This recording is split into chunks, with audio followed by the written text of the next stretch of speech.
I'm almost on it. And then how about recording this? It's already recording. recording. I think you're doing too soon. No, No. no, we got out I of the closed, other yeah, one. I shut down, You're yeah, good. and then the other one, thank you. Thank you very much. Good morning, and what time's camera do I have? Yeah, we're good, eh? That's right there.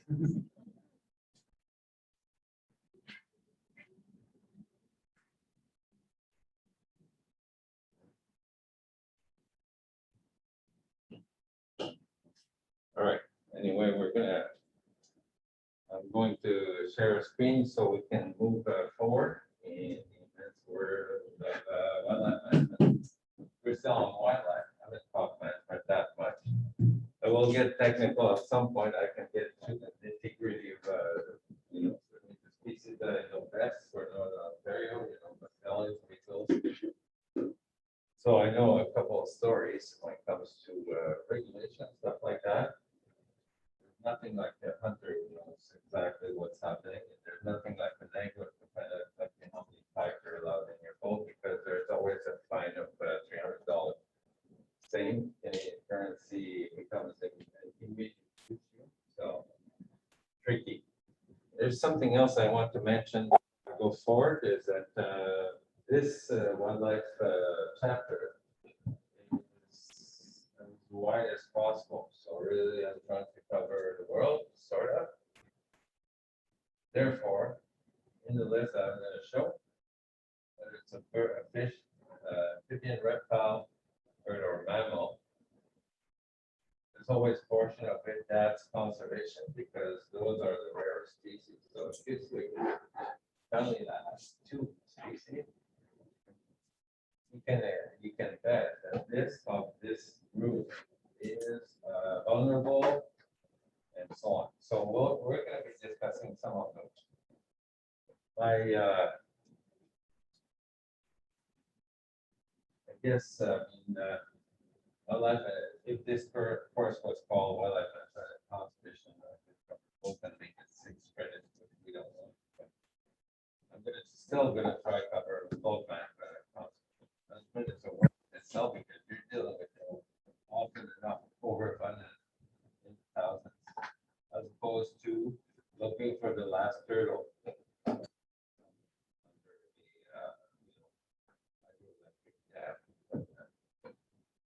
So, but both are, of course, have the same value. The idea is to, of course, see where, some job opportunities you can bet that Ministry of Transportation of Ontario is more interested in making sure that deer doesn't get killed on the highway, and people don't get killed by deer on the highway.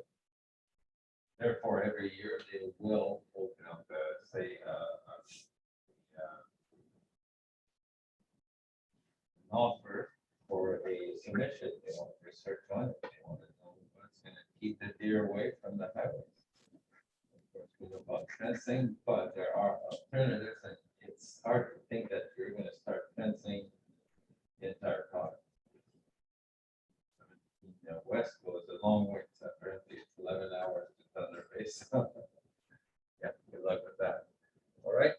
So, but so that's where the ecological data comes from. We're piggybacking on harvest, for example, or nuisance control, or culling mentioned, which is very brutal in the first place. But apparently, according to official agencies, this is not done random. There's very strict regulation being done. But the best news is for the local trappers, for example, is donate their carcasses, because they want the fur, but they like to know what's happening to their animals. So I will try to cover both, and in this next PowerPoint that we started already, you'll notice that I highlighted some of the prominent species, meaning either more typical, more abundant, therefore more likely to cause all cases of overabundance. But that means also that, and it is pretty amazing how this works. It's just a beauty. So much.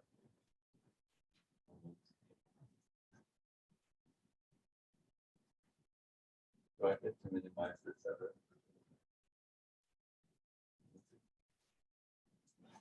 There's a song like that. Okay, so let's get to some of those tables, for example. So I highlighted some of the dominant groups so that you leave the huge taxonomy.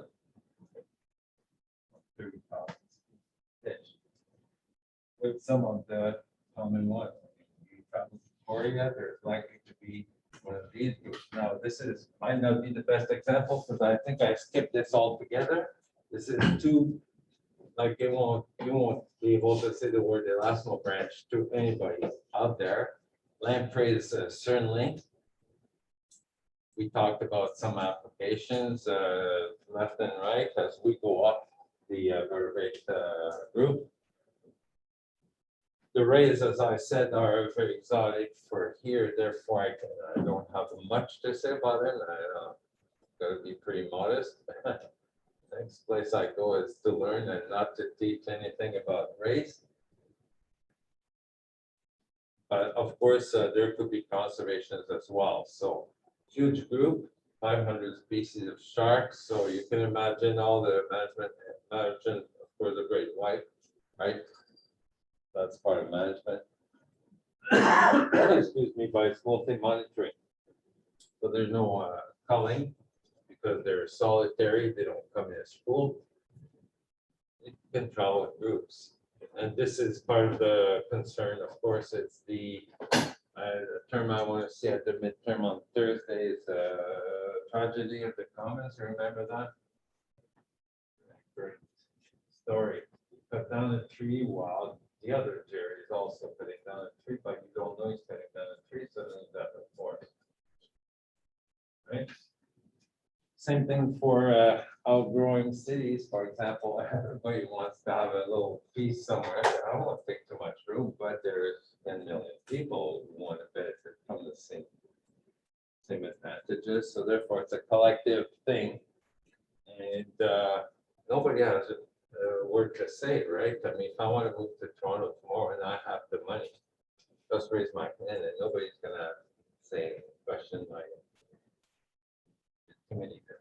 So same thing in the sharks, of course, because it's an oceanic resource, right? So keep that in mind. A very good example of anything that's oceanic is donkey going to what we call international water. Good item for the exam as well, international water. Because we're talking fish, so my question would be about fish, and what's the issue with sharks is because they're shared across the planet pretty much. And I'm summarizing for 500 species. You all know of a conservation area somewhere, conservation initiative of a, for example, a 6-gill cage shark. Okay, so I go with the main groups here. So it's sharks in general, and I don't know if the soup requires to give it a species. I doubt it. All kinds of shapes. Not too long ago, I mean, after a famous movie, Jaws, very old. 20 years after, people had to convince people sharks were not just human killers, man killers. So education is part of it. And that's all part of conservation. To help conserve it. People don't shoot sharks as soon as they see them underwater. So we mentioned all kind of groups, and I'm sure that I mentioned a couple of these. I didn't spend very much time on the amphibia. I want to point out the groups that are not in bold, right? So I was talking about the bold to bring to the exam, but you were to point. If you were looking for a species that's vulnerable, it's probably the one that's less common, and that's this one right here. The Sicilians at the bottom. Here. is a good example. Now, I'm not gonna focus too much on it simply because it's almost a given that a species that is occasional or rare is less documented than a species that's worldwide. All right, so I think that's a valid observation. So I pointed for us, I mean, all the names in dark are species that are exotic to us because I pointed to 3 families of frogs that are common around here, the world out there. Same thing for this. So it's just I'm going through those tables just to highlight the fact I had the exam. I could be asking if you were to look for an exotic vulnerable species, can you name one? Let's look. We're looking at families, correct? That's what I want to see. I want to see just a tiny bit of taxonomy there, but first we'll do the application, which is what we're talking about, right? So you bring to the table, you prepare yourself to call for a salamander day, for example. Spell it all right, then you're good to go. And I'm not asking for the entire list. I'm saying as an example, if you're looking for the most common salamander in Northern Ontario, what family would that be? And the answer is salamander. All right.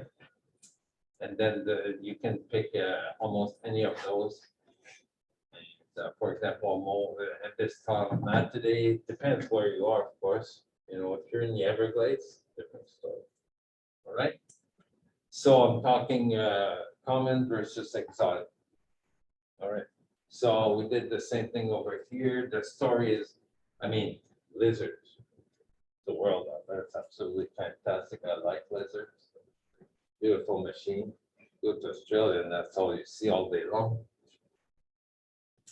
So definitely we don't cover much. I'm sorry if there's fossils in there. Don't Google any of those. Okay, so T-Rex is not material for the exam. Therefore, we're left with very old specimens of reptiles. Lots of respect for that, what kind of wildlife.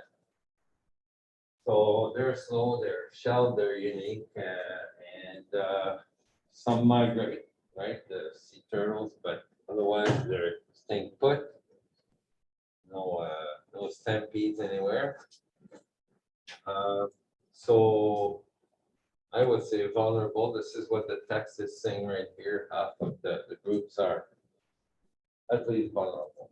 And you know what that means? That means that you have a population, they're breeding, they're sustaining, but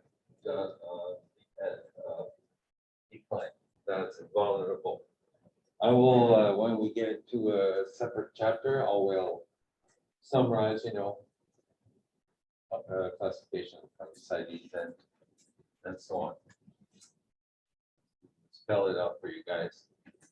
So again, if you're looking for an exotic species, I mean, right here, sea turtles, we all know of cases where they're sort of vulnerable. What's the threat on the sea turtles anyway? Threat on sea turtles. Plastic in the ocean. Sorry, Is it plastic on the ocean? oh, I can't hear.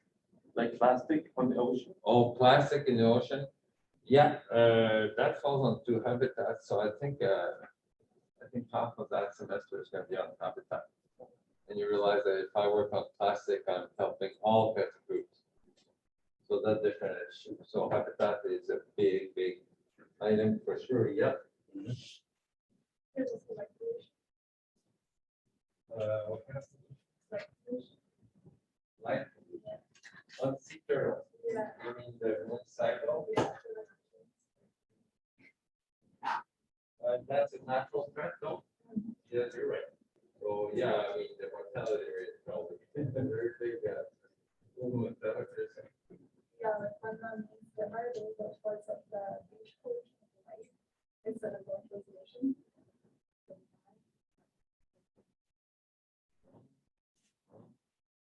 Well, we all know that stage, you know, so it's from the nest, they all do it together, right? So it's very spectacular to watch.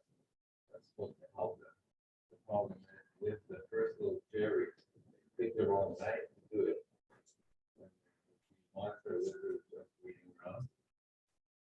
pretty much is out there also. Other than feeding her. Yeah, monitor this for sure, they'll take them out for sure, absolutely. So, the topic, I think it has to do with beaches. This is a problem where we interface because beaches are prime area around the world for human. Sorry, we pay thousands of dollars to spend a few hours on the sand, also pristine sand. You know the beauty of it for sure, so. I'm gonna say, tourism. Tourism is a big factor. Oh, I want to see those sea turtles and so on, and they could be disturbed as well. I'm sure there's plenty of other cases, but basically the bottom line is, and from a biological perspective, these animals are extremely vulnerable at a moment of emergence. So they have to spend a little time, I mean, you're talking all kinds of birds that want to prey on them and so on. So it is expected. It's what I call the Nemo syndrome, where they release 2,000 hoping to get 10 out. But you still need those 10. If human adds up to the as an additional pressure on the population, then your population declines.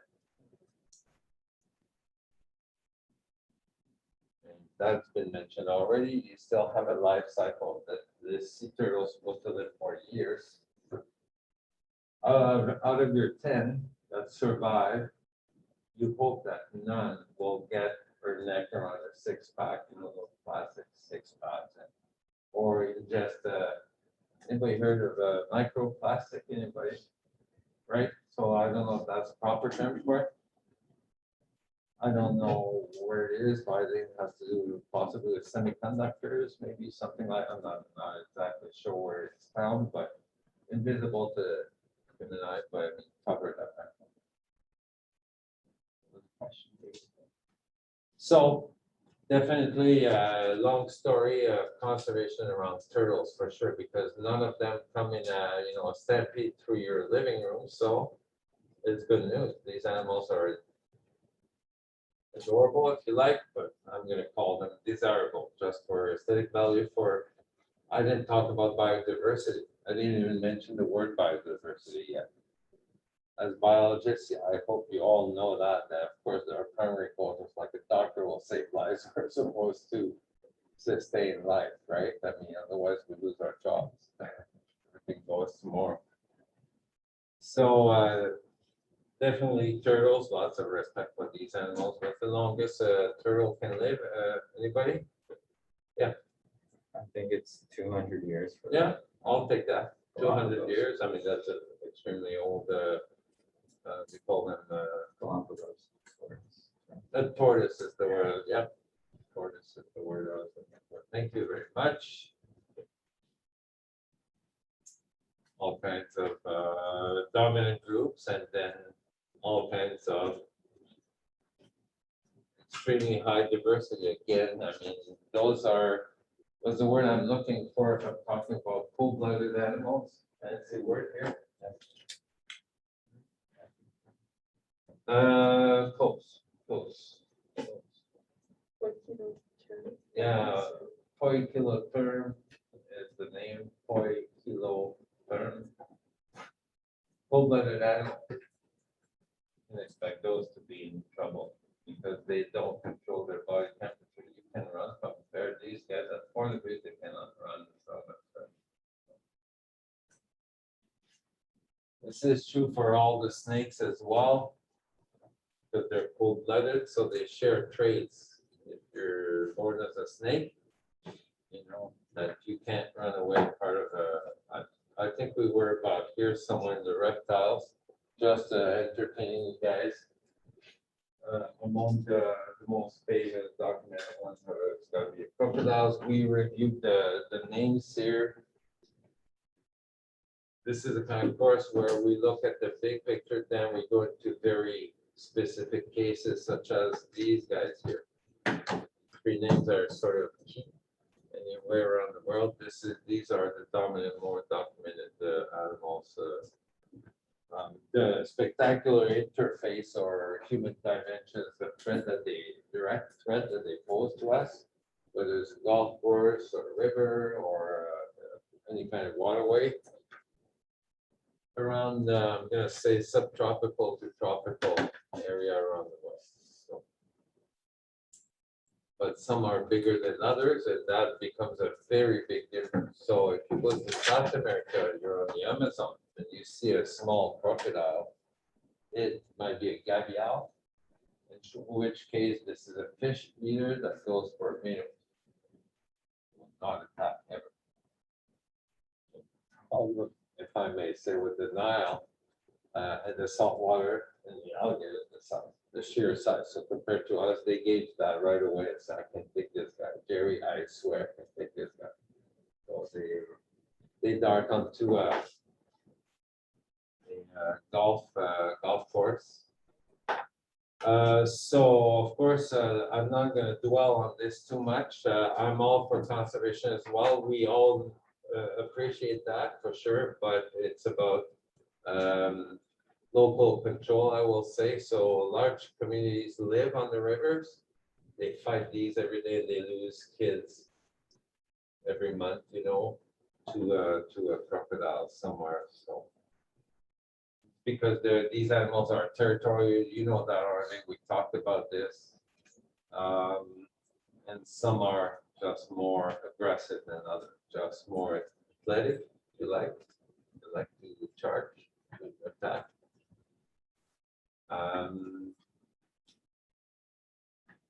Another consideration is the fact that apparently they're adorable. Well, I'm not sure. Some people like them. Yeah. So they're, you know that this is fairly common. I mean, I don't have the rates. I'm not interested. I don't care if it's only 5 in the sewer of Manhattan. It's 5 too many as far as I'm concerned, because that's not where they belong, correct? So pet release, unfortunately, is part of it. Again, it's due to their size. They hope the animal will stay this size, and they paid for a dwarf alligator that was not a dwarf alligator. So they have to release it at some point or it breaks loose. Interesting fact that they can be used for medicine. That's again a very big eye opener. We're not into alternative medicine, but you have to realize that the rest of the planet is basically living on that. So the local medicine men will have some recipes for you, but works to some degree. So again, we're talking with the dimension on the alligator. I'd love to talk about the thickness of the shell of the egg, but no. It's really about the animal versus humans. Of course, the hope to come to an agreement, correct? We agree that management is trying to lead to an agreement of some sort. Just a balance, if you like. After all, we can't just close down the city because it's causing harm to another, wetland. So we have to accommodate. Birds, all kinds of birds, very successful group. I think I'm thinking of 8,000 species. Again, I highlighted the ones that have numbers to them, common or abundant. So right away, I just introduced 2 terms that are important in the principles behind wildlife management. The first one I talked about it 100 times. It's abundant. Too low or too high, to our criteria, right? Aliens, we have to live on this planet, and I mean, I can't live with the American deal. Or I cannot let go of the last chameleon, or I have to protect it going on. So conservation or management. So abundance, A1, first one, and then I'm going to say extent. So that refers to where it is, right? So extent is how widespread is it? Can't say distribution. I mean, distribution could be, oh yeah, distributed patches and so on, but if the extent of those patches is throughout the country of North America, that's different extent. So a very large scale distribution is called the extent. Depends on the application. Of course, if I'm dealing with mountain gorilla, I have only one check. I'm dealing with giraffe. One country does one measurement, the next country does different. And in some ways, the extent matters. Same thing if I'm trying to control and the next person doesn't. We'll send you to do something called build a cockroach in an apartment somewhere. You bring an exterminator to an apartment in 180. That'll solve the problem every month. The extent is a little too much. Cockroach is not at the exam. So of course, lots of stories on Galliforms because we have an interest in these animals because they represent a very large breast on a very small head. So once you've extracted the meat from a grouse, that's it, there's not too much left.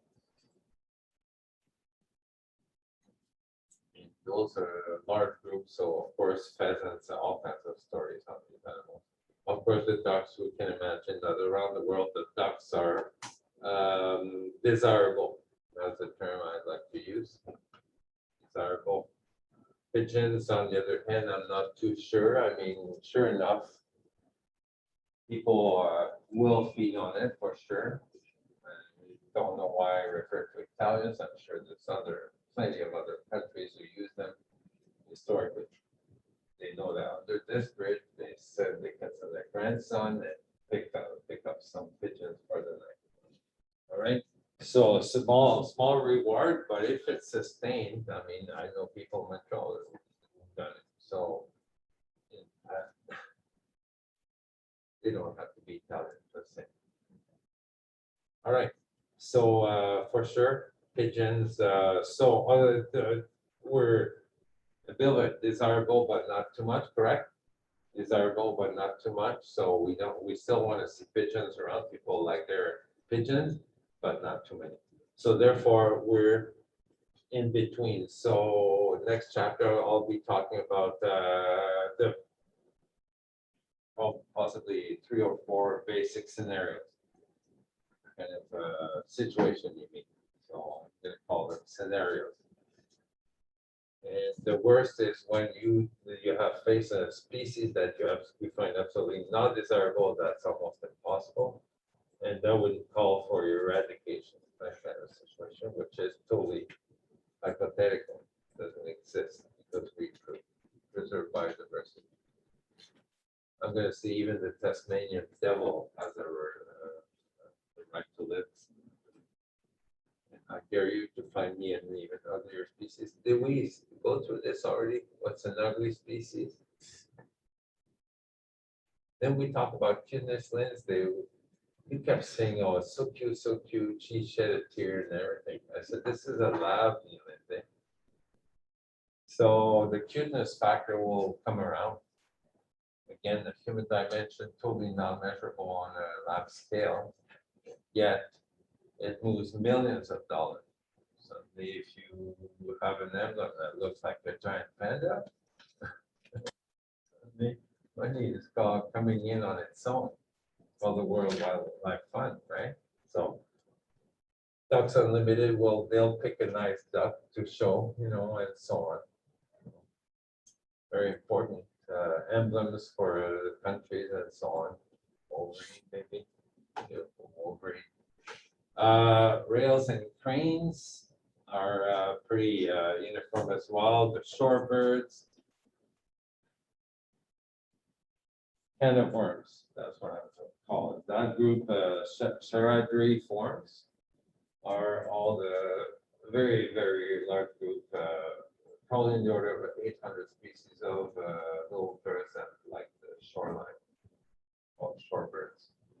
So first you're looking at the long-legged little birds that crawl by thousands on the beaches. In there you have, a an oyster catcher, for example, the fancy species like an oyster catcher, or you have the piping plover and so on. Needless to say, that group in itself includes both extremely, I mean, the most, I'm gonna say the nuisance animals such as the gulls, the somewhat, and then the very vulnerable species, the one that I can't recall exactly the one species, but certainly there's a few who have to build their nest exactly in the middle of the beach. And, the tourists just step on it. Extremely vulnerable. So from highly abundant, very common, that means the extent is large, correct? If I said they're common because they're widespread, those are the gulls, and then shorebirds, same thing. You could talk migration, raise your hand if you heard of recent catastrophe in Manhattan regarding birds, anybody? Good call. Not good call. I thought you were tracking all the birds. So apparently, there was a bird rain just at the bottom of the tower because a very large flock came down into the sky that scrapers in Manhattan. So they picked up something like over 1,000 birds in 1.5 hours. The flock came in and every year it was synced together. Swerve left, swerve right, swerve left. I told you they're cool. So this is nothing new to wildlife. I'm sure they interviewed a bunch of people. It says that the sidewalk was suddenly covered with. So maybe a few shorebirds in there from New Brunswick, where people from the region can't trust them. Bring them in town, right into the skyscraper. So watch yourselves, guys, when you walk in Toronto downtown. There's a CN Tower. Don't just knock yourself into it. So shorebirds, just large group, all kinds, so very diverse. That's my point, and that means very nuisance to extremely vulnerable. Penguins, and we were going to say vulnerable simply because of habitat. These animals have been isolated for the longest time. Suddenly we bring ships, we bring scientists, we bring all kinds of different wildlife. So these, and then of course climate change. So habitat will be the topic. The hawks, so we talked about possibly pollutions, the owls. And let's me point to something I've never heard of. It's something like 29 Buceridiformes. The hornbills. Heard of it, but not in my backyard. So many of those exotic species who are likely to be very local, vulnerable, therefore. All right. So I summarize here some of the, I'm going to call it human dimension. The thing is, I can't really, I mean, I'd love to call it human threats, but that sounds pretty aggressive because half the time we don't need any harm. Really, we're not a direct threat. Sometimes we're very indirect threat.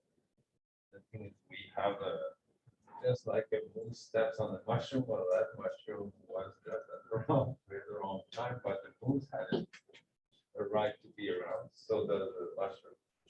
Yeah, to accommodate, we hope there are not too many mooses around.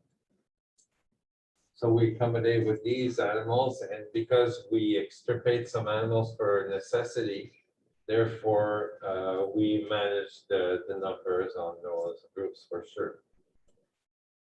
I'm leaving out almost another 3 credits regarding agrosystems, all the impact of farming on the wildlife, which it requires management as well. You can double the number of coyotes in one area because you just brought in some sheep, right? So we have an impact. People say, why so many coyotes in that? Oh, anybody heard of coyote attacks in Vancouver, in Stanley Park, Anybody? Yeah, no. They're on the news. Again, same story. So you're trying to conserve as much you like. You love the animal. Yet some kids are getting attacked in the Stanley Park. There's just no way around it. The police will have to go. The skill of the manager is convincing politically people to say, let's not kill them all. Let's take half, move them out, and then take the rest and then recycle the fur, hopefully, and recycle the animal. Or do some education about it, education.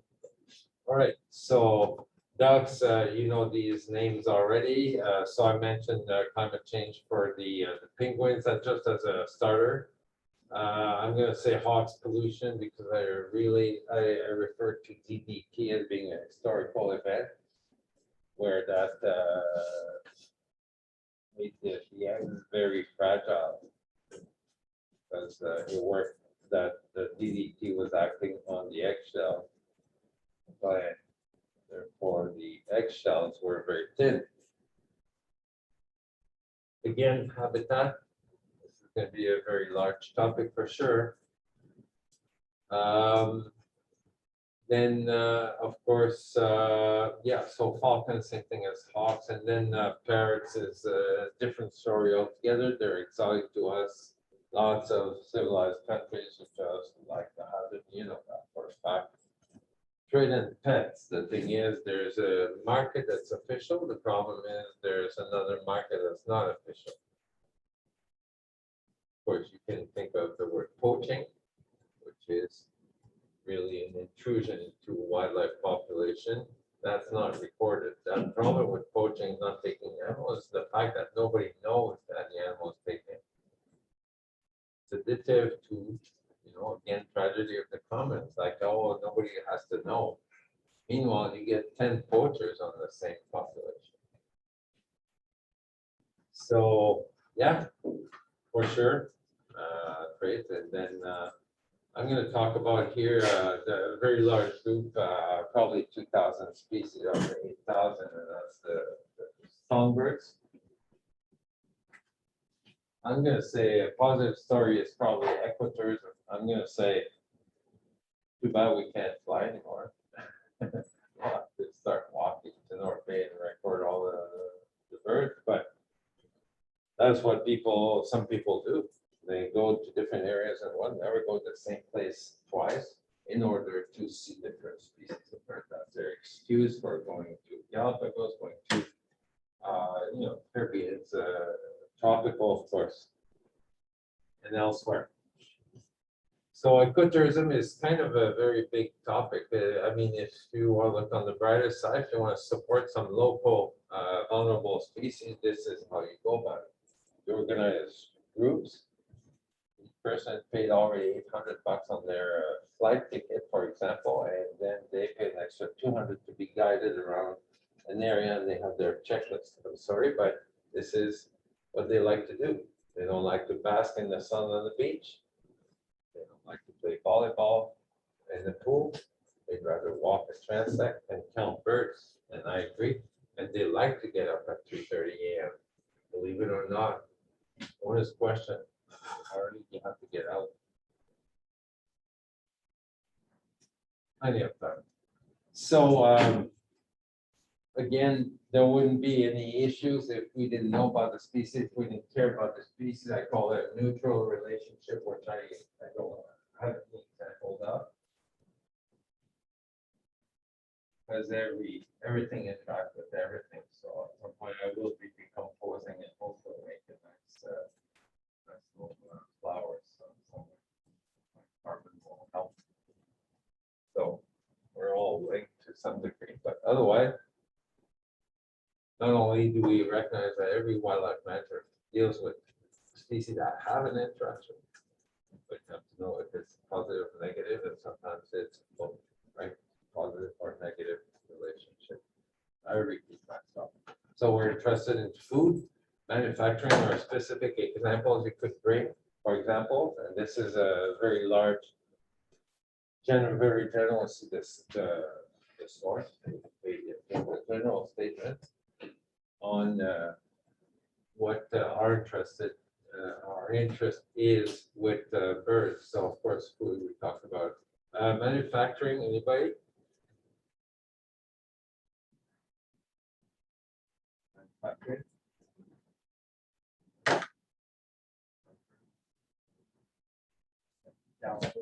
Yeah, absolutely. That's why I had it in mind. I'd say primary and valid for sure.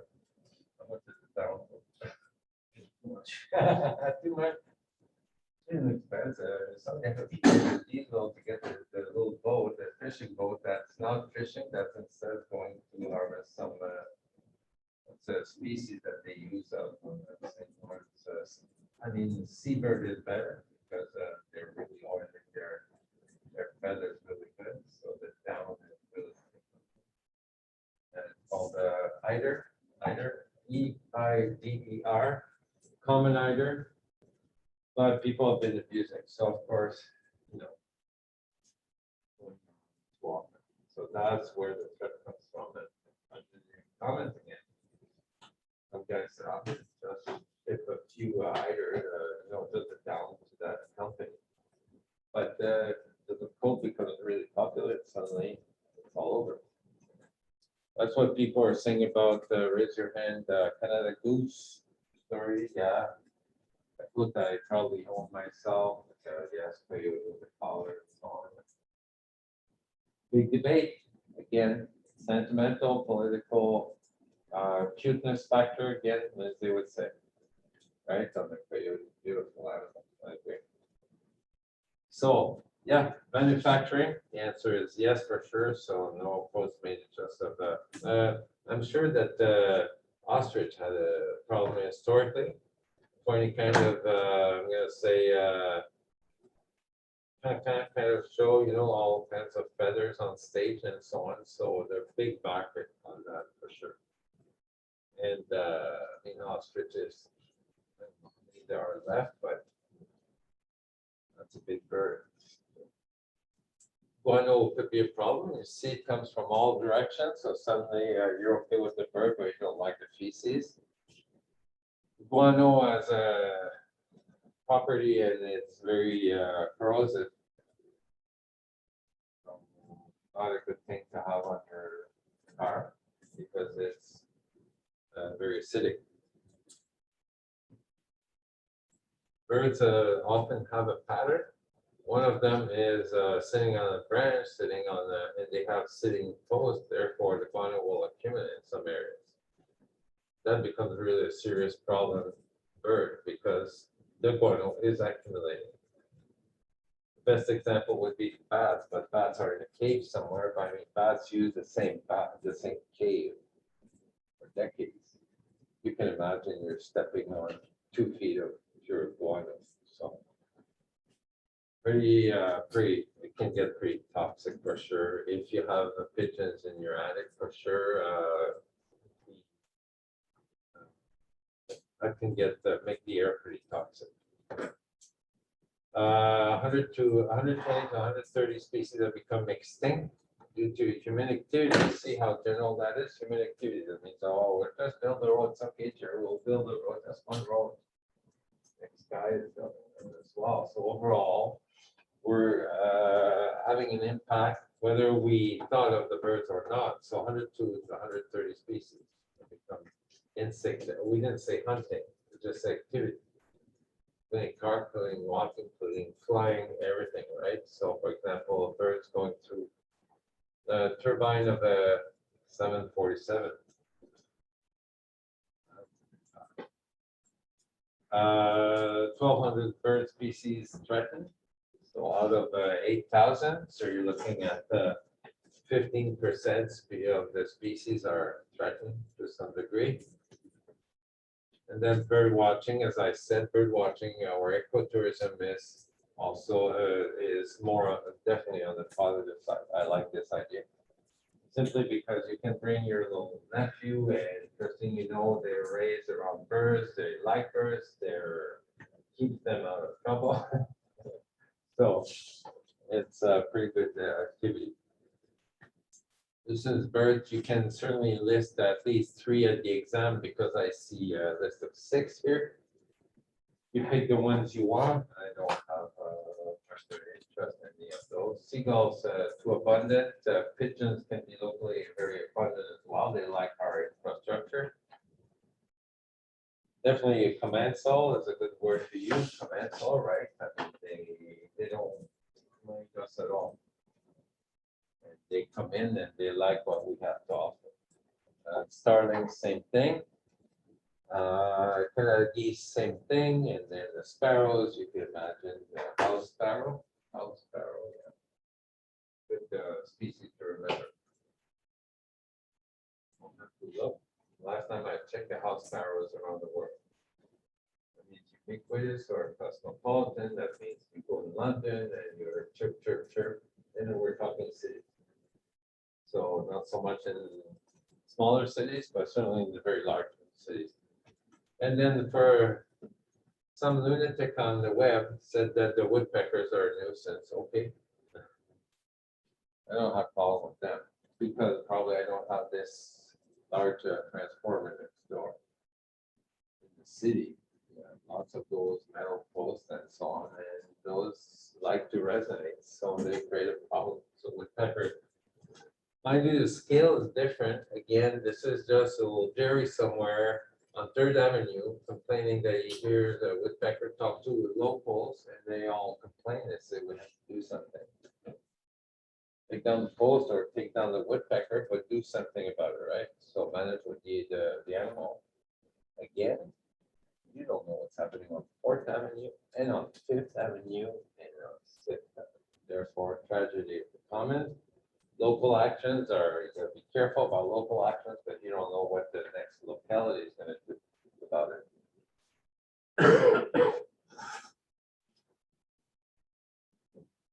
So some quick, very quick overview of the statistic. That's always, to me, like a starting point. I don't mind reading a bit on Wikipedia, finding out what they have to say. If I think that they're off the chart, I'll check their references, and certainly before talking real science, I'll consult something else than Wikipedia. But usually it's based on some pretty serious documentation in our field, as opposed to other fields. I don't know about philosophy, I have to look.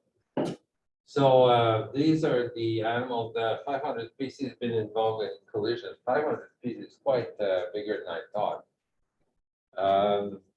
And we're looking at the species that need some monitoring. The pigeons, 15%, gulls, 14%, raptors, kestrel, amazing, a little hawk, 13%, shorebirds, 8%, or cow. You don't need the whole list, but right here, my the example would be, well, there's several species involved with not only geese or not only gulls, so three groups of birds that have been involved with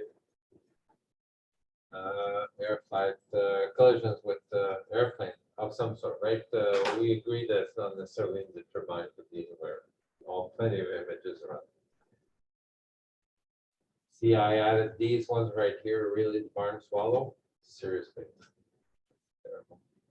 So the reasons for this, see the numbers right here. So I see in 1990, 1,800 bird strikes versus 11,000. So a 10-fold increase in a few years, in 20 some years, 2 decades. That's big. So suddenly you will be called upon to do something with the airport. Absolutely, not do it themselves. So it's due to increased commercial air traffic, another reason to keep the airplanes to a minimum. Guaranteed. If you fly more airplanes, guaranteed that some point increases chances. Population of large birds is increasing. That's pretty cool. All the conservationists will be happy to hear that the duck populations have really boomed because we did something about the damage we had caused before, which was mostly lead and hunting over harvest and so on. The black duck was in trouble, the mallard was in trouble. These populations are booming, same as Canada geese. you don't have to take my word for it. You check the next Journal of Wildlife Management paper to see what the recent count is. But I'll bet that it's very high. So that creates a bit of an issue right there, but hormone as well. Fall migration, a bad time to be flying, guys. If you so reading week. Oh no, lots of birds in the skies. I'm gonna go a few more minutes and then let you go because this is getting just too much. So of course, public places is a key word. So of course, encumbrance in public places. We all think of Venice, of course, covered with pigeons, but it's true for Manhattan, so you can't sit anywhere. You just can't. There's poop all over. I'll bet that New York is after the birds in Central Park. Acidic, so building and historical buildings, historical statues and so on are being damaged. That's another serious action mode in municipalities that have historical sites. They definitely, think of Rome, think of Athens, for example, where the buildings can be several hundred years old. So definitely there's some Jerry Tonet trying to catch that last picture. I see the word histoplasmosis right here. So that's one of the pathogens that they carry. I don't know a thing about this disease. That pathogens, I should say, histoplasmosis. Adapt to man-made environment. You got a word for that. It's called commensal. They adapt to natural to man-made environment readily. So they travel quite a bit, so they're hard to track down. So birds are hard to track down. They're here. They're not here. There's more coming. Those are the issues around birds. Suddenly I see non-migratory. Here we go. We're talking about issues for the locals here. Our geese are likely to spend the winter if they can. It's certainly true, but many animals will decide to stay in some areas that migrate. So it's true for geese. Sorry for ducks. Some ducks and ducks. My buddy says that he has robins year-round in Ski. That's pretty unusual. So again, climate change might make just a whole difference. Suddenly it pays off to stick around. Be a little cold, but there's enough resources to stick around. So suddenly your management changes the whole picture. You have a local resident population of ducks or geese. They use golf courses because they like the grass. They like the parking lot, don't know why. Urban parks for sure. So these are all public places, correct? So the public perception is always important to find out what your next aunt is thinking of those. You can always ask at the table, see what they think. But you'll see that people can be very divided on this and sensitive to the issue. So, for example, some people think that they shouldn't have geese year-round on their lawn. I would tend to agree. Fecal coliform, another pathogens right here, so it makes the water on the undrinkable. So coliforms. The USDA, Department of Agriculture, is either wildlife services. So if you're looking for the wildlife service in the US, it's under agriculture. And they do lethal calls on many animals. So again, notice that there's two agreements on what we should do with those birds. That's already international flavor. That's a good thing. That Canada will not take action before they look at this agreement that we have with the US on migratory birds. So we recognize their shared resource part of the time. Trade could happen as well. We've talked about this. Geese attack people, yeah, yeah. And the geese are involved in airplane strikes. Yeah. So nothing much on the woodpeckers other than the drumming. I will say they don't destroy your attics. They don't live in your attics. So just drumming could be a problem. Personally, I don't have a problem with it. In different areas.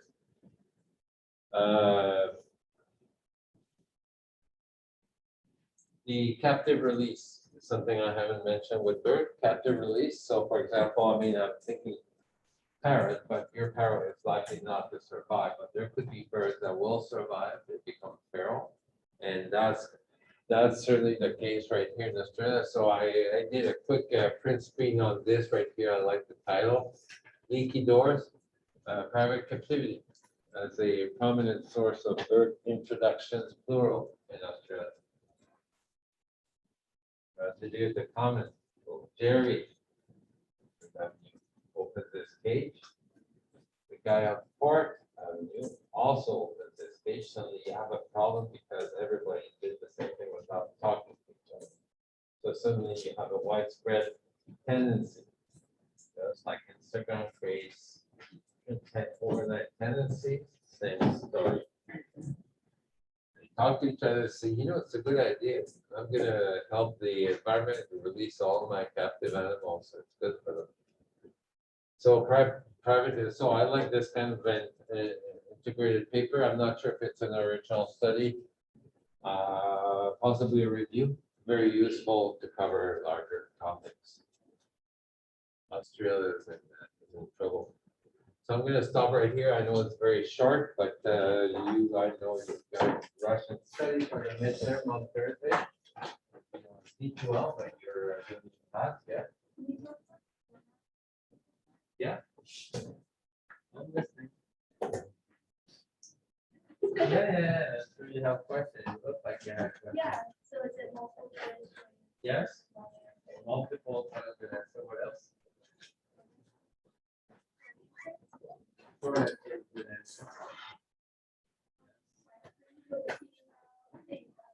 I'm gonna say, I mean, I've never dealt with true or false too much. There could be some I really material, but I expect that some true or false. I doubt it. Multiple choice.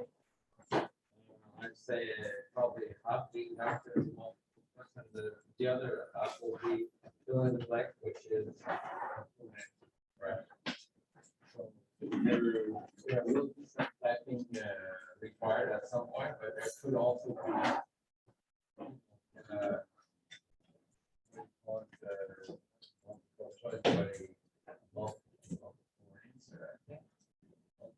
you don't pick 3 out of a list of 8.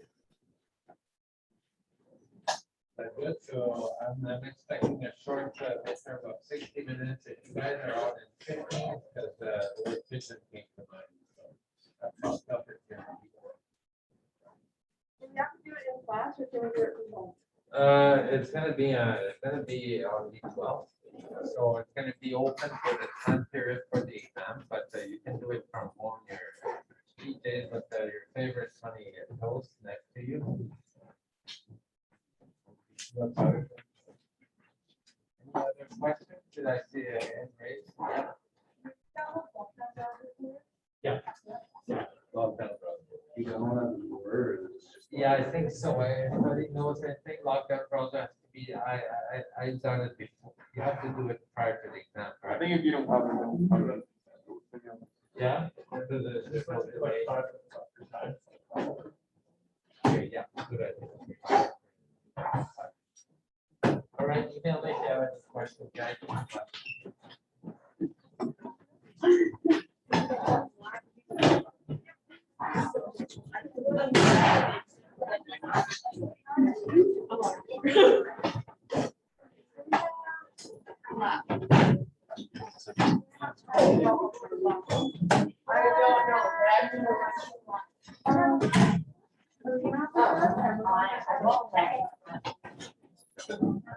Thank you. Yeah, camera.